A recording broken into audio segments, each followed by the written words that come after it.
Um, the first rule, which is kind of a comical rule, is stand up straight with your shoulders back. And it's a meditation, among other things, on the habits of lobsters. I read some papers on lobsters must be 10 years ago, I guess, and they just absolutely blew me away.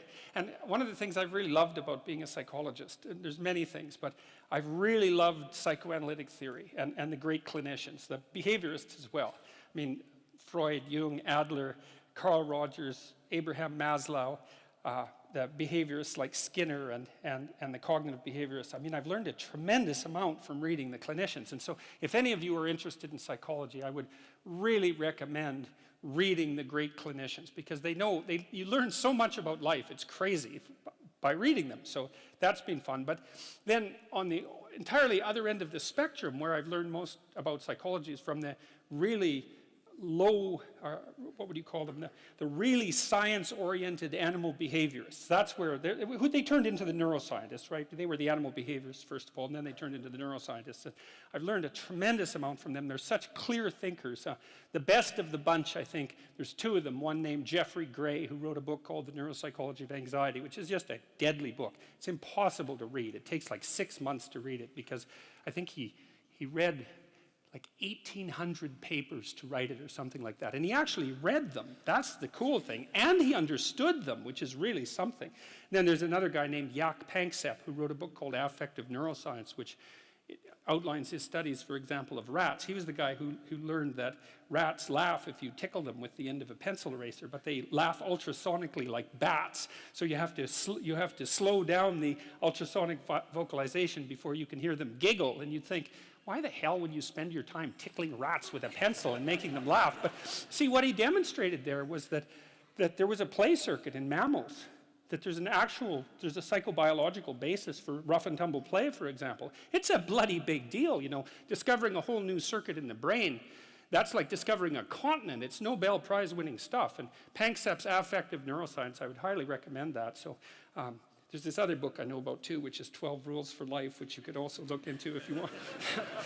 Anyways, I was reading these articles on lobsters, and I came across this finding that lobsters governed their postural flexion with serotonin.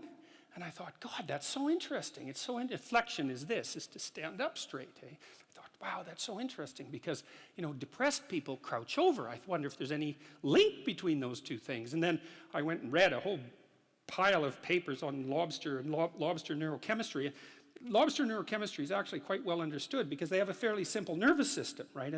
And so if you want to understand a complex nervous system, it's a good idea to understand a simple one first and then sort of elaborate upwards. And it turns out that serotonin governs status,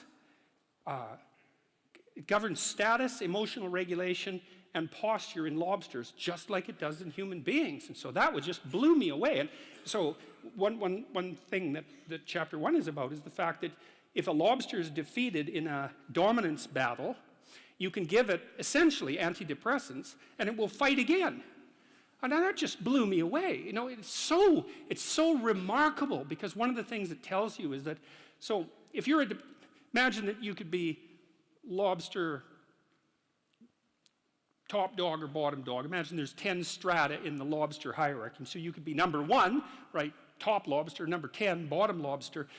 If you're bottom lobster, you have low serotonin levels and high octopamine levels. That's a neurochemical that human beings don't produce.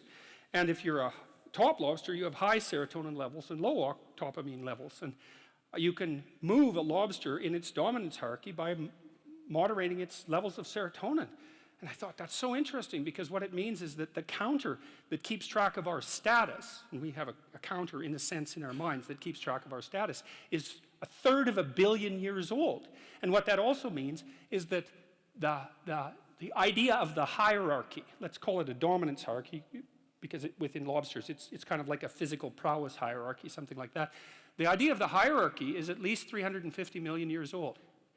And so I read that and I think, well, so much for the idea that human hierarchies are a sociocultural construct. It's like, no, that's wrong. It's not just a little bit wrong, it's unbelievably wrong. It's mind-bogglingly wrong, right? And Right, and so hierarchies have been around for 1/3 of a billion years, and we have a neurochemical system that modulates our understanding of those hierarchies. And then also, and this is the interesting thing too, and this is why people's reputations are so important to them, there's lots of reasons, but this is one of them, is that where this counter that you share with lobsters rates you in terms of your hierarchical position determines the ratio of negative emotion to positive emotion that you feel. And that's also an absolutely mind-boggling idea for two reasons. One is it tells you why it's so hard on people to be put down. Because it doesn't just upset them in the moment, it changes the way their entire system responds to the world so that they now experience more positive emotion and less negative emotion. So that's really rough.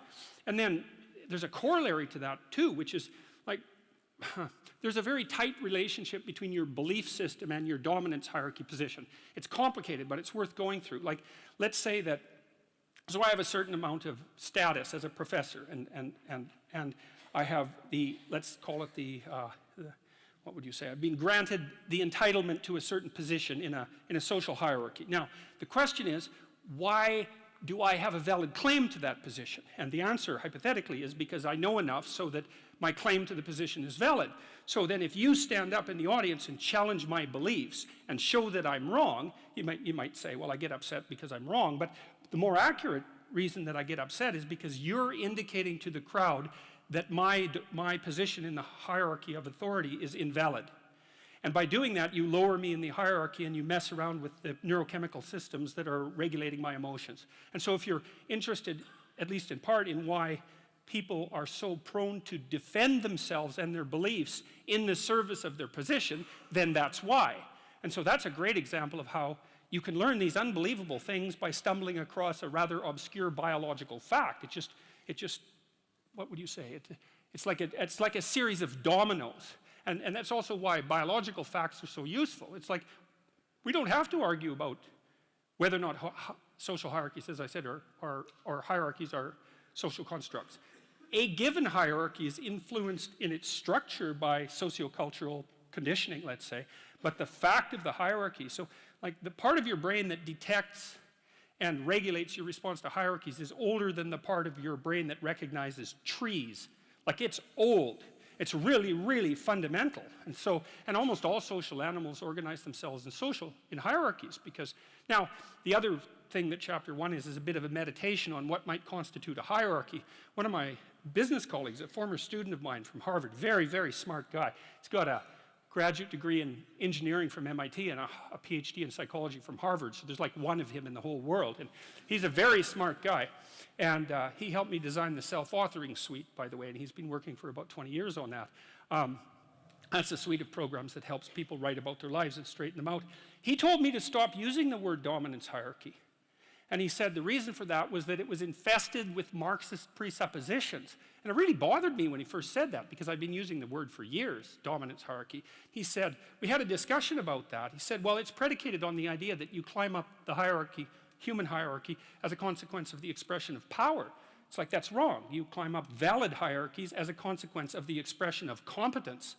And that's actually technically right. He was exactly the right person to tell me that, because he had done his PhD on what predicts success in Western hierarchies. And the answer is quite clear. General cognitive ability, some prefrontal ability as well, which was what he specifically tested. So intelligence, roughly speaking, although it's a little bit more elaborate than intelligence, but that's close enough. And trait conscientiousness accounts for about 50% of the variance in long-term success. And you think, well, hey, how do you want your society to be structured? It seems pretty good to me that smart, hard-working people are the ones most likely to succeed. That's not a bad empirical test of the validity of a structure, you know, especially given how much vagary there is in life. Lots of random things happen to people, but it's better to be born 3 standard deviations above the mean in intelligence in the West than it is to be born 3 standard deviations above the mean in wealth in relationship to where you'll end up when you're 40. So he said to use the word competence hierarchy, or we decided that, and I think that's much better. So chapter 1 is a bit of a meditation on the nature of hierarchies and the biochemistry of hierarchy, but it's also an injunction about how to present yourself, because you want to present yourself to the world in a manner that doesn't disgrace you in some sense. That might be a good way to think about it. And you don't want to disgrace yourself, because the consequence of disgrace is emotional dysregulation. More pain, less positive emotion. And so the best way to present yourself is to stand up forthrightly and to stretch out, you know, and to occupy some space, and you make yourself sort of vulnerable by doing that, because you open up the front of your body, right? But it's a sign of confidence, and that way people are most likely to give you the benefit of the doubt.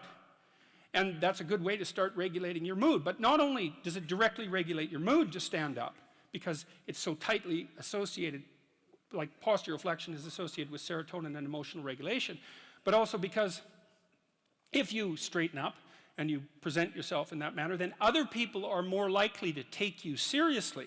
And that means they'll start treating you as if you're a number 1 lobster instead of a number 10 lobster. And that's another way that you can at least give yourself the bloody benefit of the doubt, right? And confront the world in a courageous manner. And that's a really good way of figuring out how to establish yourself in multiple competence hierarchies, because one of the general rules of thumb about how to be successful is to confront things that frighten you forthrightly and with courage. And that's kind of a universal strategy for success.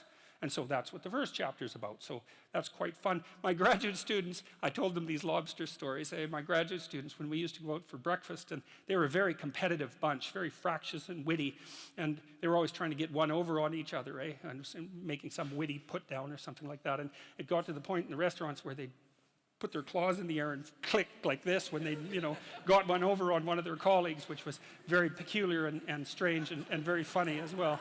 So that's rule number 1.